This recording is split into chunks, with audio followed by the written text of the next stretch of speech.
നമസ്കാരം. നമ്മൾ ഇന്നൊരു ഷെസ്വാൻ എഗ്ഗ് ഫ്രൈഡ് റൈസ് ആണ് ഉണ്ടാക്കുന്നത്. അപ്പോൾ അതിന് വേണ്ടിയിട്ട് എന്തൊക്കെയാണ് എടുത്ത് വെച്ചതെന്ന് നോക്കാം. ഒരു മുട്ട നന്നായി അടിച്ച് പതപ്പിച്ചത്, പിന്നെ carrot, cabbage, beans, spring onion വേണം. സ്പ്രിംഗ് ഓണിയൻ ഇല്ലാത്തതുകൊണ്ട് ഞാൻ ഒരു ചെറിയ പീസ് സവാള ഉള്ളി ഇട്ടിട്ടുണ്ട്. പിന്നെ ജിഞ്ചർ, ഗാർലിക്, ഒരു 10 പച്ചമുളക് കുരു കളഞ്ഞ് വെള്ളത്തിൽ കുതിർത്ത് വെച്ചിട്ടുണ്ട്. പിന്നെ വേവിച്ച് വെച്ച റൈസ്, കുരുമുളക് പൊടി, സോയാ സോസ്, ടൊമാറ്റോ സോസ്, പിന്നെ ഒരു സൺഫ്ലവർ ഓയിൽ വേണം, പിന്നെ കുറച്ച് വിനാഗർ കൂടെ വേണം. ഇത്ര ഐറ്റംസാണ് വേണ്ടത്. അപ്പോൾ ഞാൻ ക്വിക്കായിട്ട് ഫ്രൈഡ് റൈസിന് വേണ്ട അരി എങ്ങനെ ഉണ്ടാക്കുകയെന്ന് പറയാം. നമ്മൾ ഏതെങ്കിലും നല്ല ബസ്മതി റൈസ്, പ്രത്യേകിച്ച് നല്ല നീളമുള്ള ബസ്മതി റൈസ് എടുക്കുക. എന്നിട്ട് അതൊരു 6-7 വട്ടമെങ്കിലും നന്നായി കഴുകി അതിൻ്റെ സ്റ്റാർച്ച് എല്ലാം കളയണം. അതായത് നമ്മൾ കഴുകണ വെള്ളം നല്ല ക്ലിയർ വാട്ടറായിട്ട് വരണം. അതിനുശേഷം അതൊരു 20 മിനിറ്റ് വെള്ളത്തിൽ കുതിർത്ത് വയ്ക്കുക.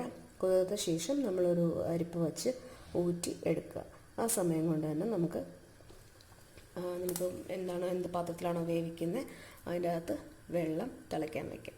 ഒരുവിധം വെള്ളം തിളച്ച് കഴിയുമ്പോഴത്തേക്കും നമുക്ക് ഈ റൈസ് ഇട്ട് കൊടുക്കാം.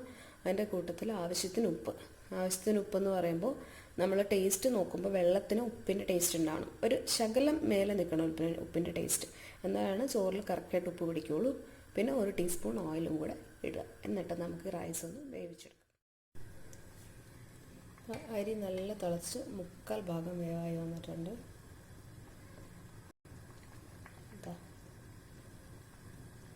ഈ ഒരു പരുവം നമുക്ക് വാർക്കാം. ഒരു പാൻ അടുപ്പിൽ വെച്ച് നന്നായി ചൂടായി കഴിയുമ്പോൾ കുറച്ച് എണ്ണ ഒഴിച്ച് കൊടുക്കുക. നമ്മൾ ഫ്രൈഡ് റൈസ് ആയതുകൊണ്ട് വെളിച്ചെണ്ണ ഒന്നും ഉപയോഗിക്കരുത്. ഏതെങ്കിലും വെജിറ്റബിൾ ഓയിലോ സൺഫ്ലവർ ഓയിലോ അല്ലെങ്കിൽ ഒലീവ് ഓയിലോ ഒക്കെയാണ് യൂസ് ചെയ്യേണ്ടത്. അപ്പോൾ നല്ലതായിട്ട് എണ്ണ ചൂടായി കഴിയുമ്പോൾ നമുക്ക് ആദ്യം മുട്ട ഒന്ന് വറുത്ത് മാറ്റാം. മുട്ട ഒഴിച്ചു കൊടുത്തിട്ടുണ്ട്. ഒഴിച്ച് ഉടനെ ഇളക്കരുത്, 1 മിനിറ്റ് ഒന്ന് വെയിറ്റ് ചെയ്ത് കഴിഞ്ഞ് ഇളക്കുക. അപ്പോൾ നമുക്ക് നല്ല വലിയ പീസായിട്ട് കിട്ടും. ഒന്ന് മൂത്ത് കഴിയുമ്പോഴത്തേക്ക് നമ്മൾ അരച്ച് വെച്ചിരിക്കുന്ന മുളക് പേസ്റ്റ് ആഡ് ചെയ്ത് കൊടുക്കുക.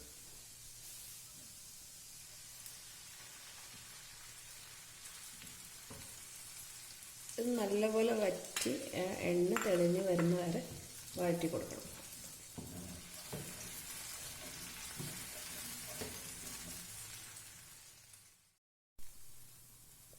ഇപ്പം മുളക് പേസ്റ്റ് നന്നായി വഴണ്ട് എണ്ണ തെളിഞ്ഞ് വന്നിട്ടുണ്ട്. ഇനി നമുക്ക് അതിനകത്തേക്ക് എടുത്ത് വെച്ചിരിക്കുന്ന സവാള ഇട്ട് കൊടുക്കാം.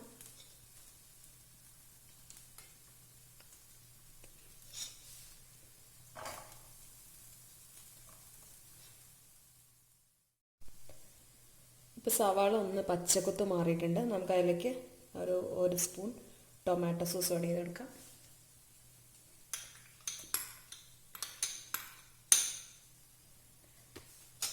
ഒരു 1/2 സ്പൂൺ സോയാ സോസും,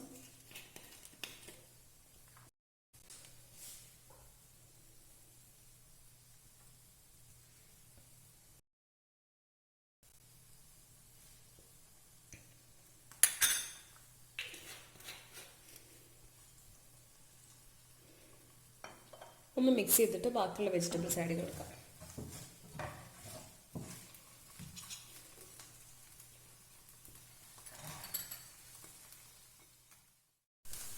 വെജിറ്റബിൾസ് നല്ല തീയിലാണ് ഇളക്കി കൊടുക്കേണ്ടത്. കാരണം ഇത് ക്രിസ്പായി തന്നെ ഇരിക്കണം. പക്ഷെ അതേസമയം നമുക്ക് ഒന്ന് ക്രഞ്ചി ആയിട്ട് വെന്തെടുക്കുകയും വേണം. ഈ വെജിറ്റബിൾസ് ഒരുവിധം വെന്ത് കഴിയുമ്പോൾ അതിലേക്ക് പെപ്പർ പൗഡർ ആഡ് ചെയ്യുക.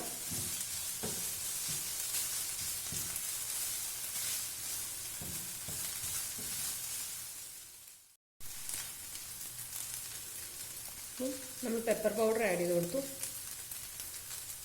അപ്പോൾ ഒരു 1/2 സ്പൂൺ ഷുഗറും 1/2 ടീസ്പൂൺ ഷുഗറും ആഡ് ചെയ്ത് കൊടുക്കുക.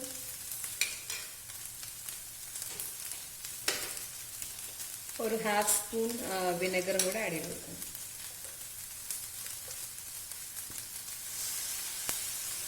നല്ലതായിട്ട് ഇളക്കിയ ശേഷം നമ്മൾ ചോറ് തണുത്ത ശേഷം മാത്രമേ ഇടാവുള്ളൂ. നന്നായിട്ട് ഫ്രിഡ്ജിൽ വെച്ച് തണുപ്പിക്കുക. റൈസ് ഇതിലേക്ക് ഇട്ട് കൊടുത്താൽ നന്നായി മിക്സ് ചെയ്ത്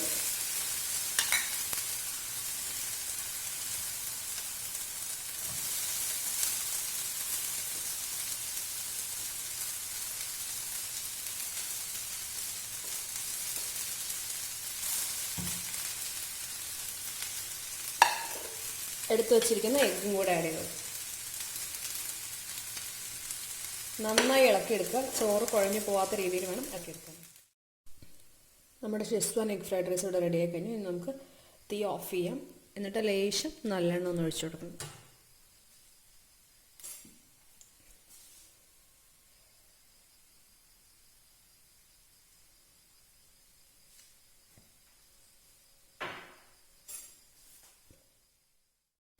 നന്നായി മിക്സ് ചെയ്ത ശേഷം നമുക്കൊരു സെർവിങ് ബൗളിലേക്ക് മാറ്റാം.